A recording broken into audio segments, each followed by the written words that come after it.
Hi, my name is Alfredo, this is the Hexagonal Construct, and today I'll be talking about the Hexagonal Principles.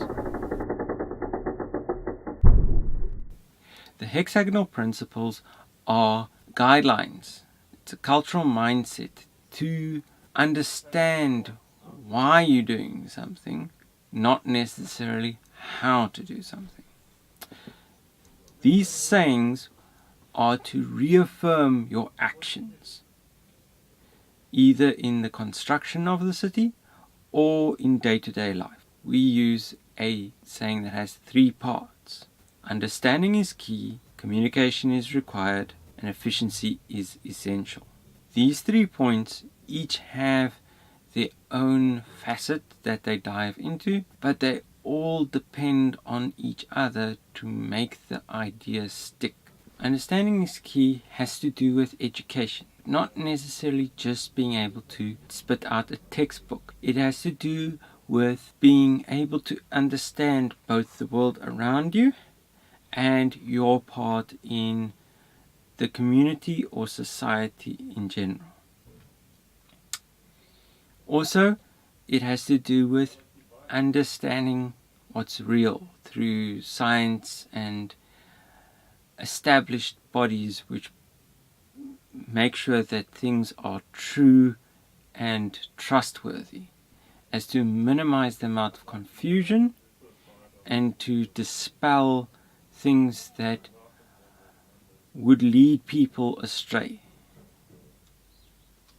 This is so that there is a better chance for humans to progress through technology and understanding of things around them, as opposed to stagnation due to misinformation and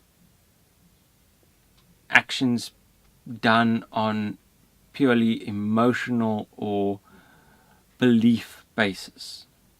This also feeds into the next saying, which is communication is required. Communication is required has to do with the first point of understanding.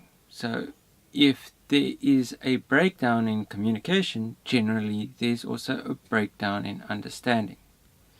That's also why I think it's imperative that we have a system which has a verification body for any media or information that's let out.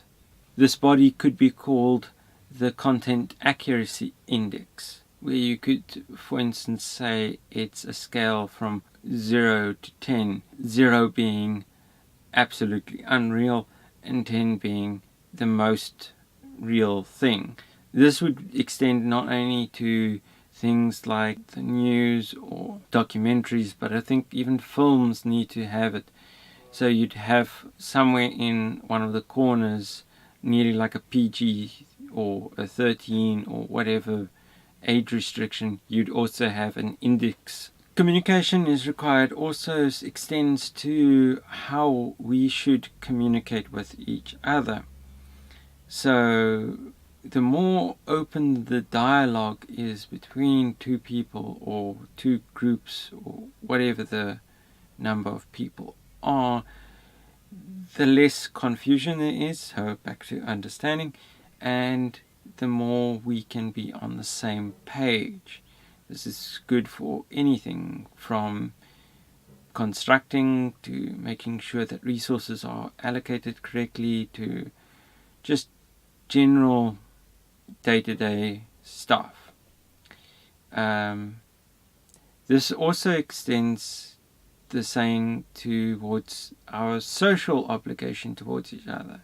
As robots and automation become a bigger part of the potential future, we need to be able to rely on our emotional and social abilities to make sure that our first and primary job is towards each other. If we can keep each other happy, we lower the amount of work that needs to be done for other things, in terms of trying to make up for the shortfall. So humans will need to communicate with humans again. So families will be more close-knit. There will be more cooperation with communities. People within communities will be able to actually be a part of each other's lives. That kind of thing needs to become more prevalent. The other part of this saying is regarding how we are going to allocate resources. So by having open communication from both the demand and the supply, and having a computer to basically be the conduit of that information and allocate correctly through the communication it's getting, means that needs are met very quickly by the system, because the system is communicating freely with itself. It's like a body. Each component will have its own needs and its own ability to supply something, and the body, in our case our brain, with maybe a few other chemicals and stuff like that, communicates correctly to make sure that there's adequate distribution to all our cells as needed, so that there is nothing left to their own devices, and thus die off. So what I'm trying to achieve is technically a biological city. Efficiency is essential. Finding out the most efficient way to build something, both in the materials used and the structure itself, the most efficient way to transport stuff, the most efficient way to store stuff or to distribute, or whatever the goal might be, will eliminate a lot of the problems, backlogs, any kind of thing that will hinder progress from happening. So you want the system to run as smoothly as possible, as with the most plausible yet well thought out systems it can utilize. This will eliminate a lot of need requirements for both the mechanisms to get things to people, and people will have all their needs met, because it didn't take a lot of time for things to fall into place, because the system is efficient. Also, being efficient means that we minimize our impact on the world. Right now we are using inefficient systems to bring about our products and create those products in the first place, which ends up to have things like large landfills, the pollution we see, stuff like that.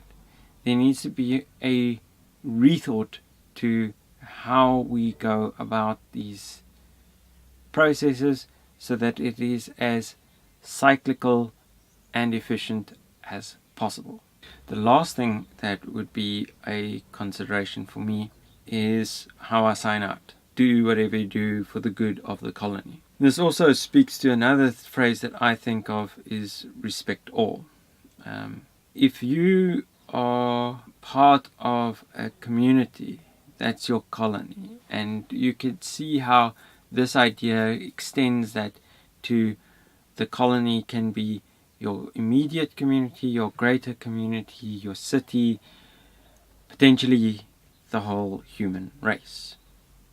And respect all with regards to what I said about community and what I said about communication, understanding, efficiency, you start seeing that I'm talking about a global respect for what we've got.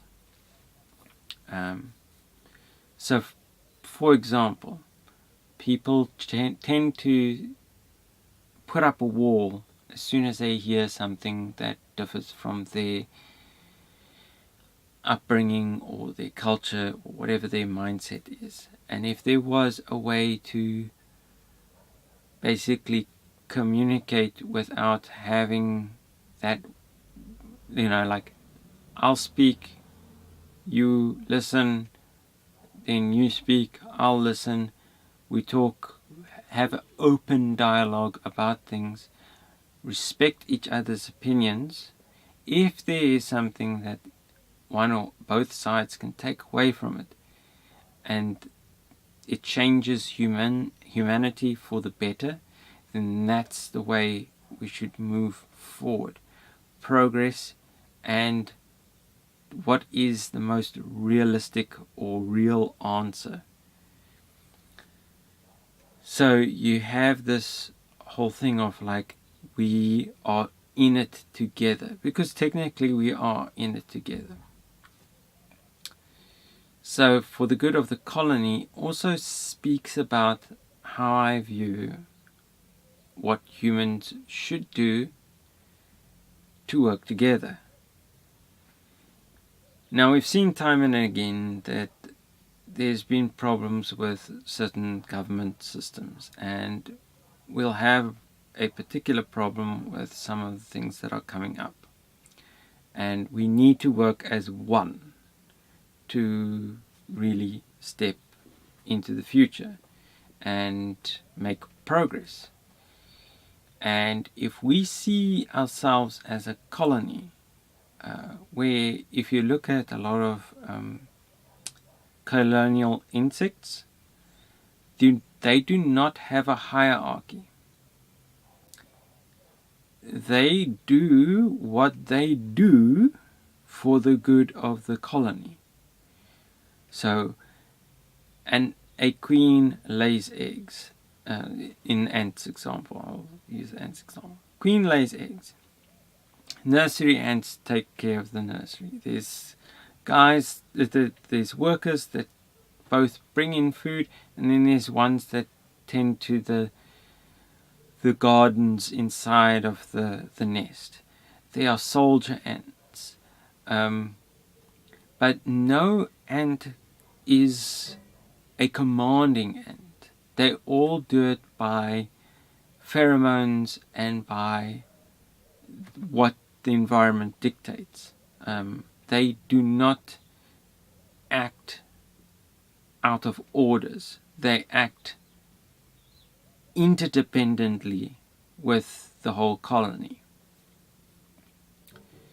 So you have to then rethink how we approach things.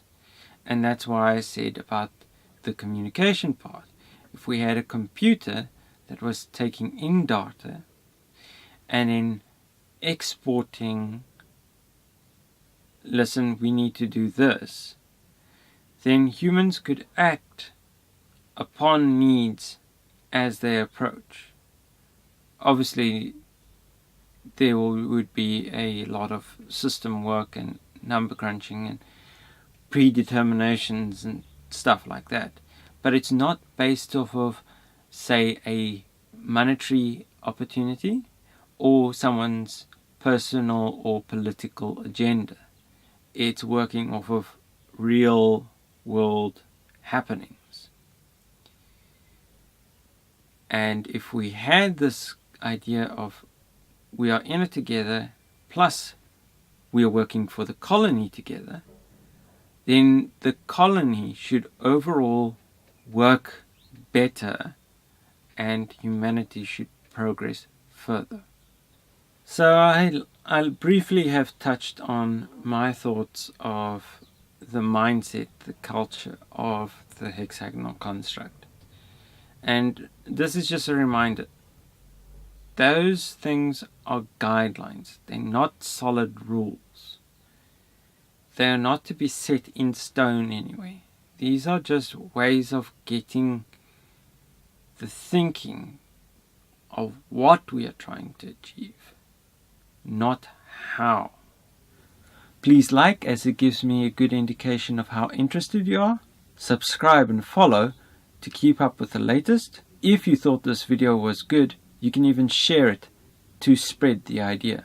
Do whatever you do for the good of the colony.